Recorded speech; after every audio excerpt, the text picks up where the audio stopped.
সে কথাটি আমি আগেও বলেছি। বাংলাদেশ স্বাধীনের ইতিহাস ৫০ বছর হতে পারে, কিন্তু এই ভূখণ্ডে শত শত বছর ধরে আমরা বিভিন্ন ধর্মাবলম্বী মানুষ আমরা এক হয়ে বসবাস করি।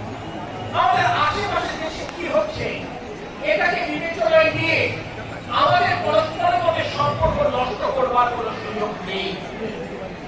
আমরা একই পরিবারের সদস্য, এই বিবেচনায় কিন্তু আমাদেরকে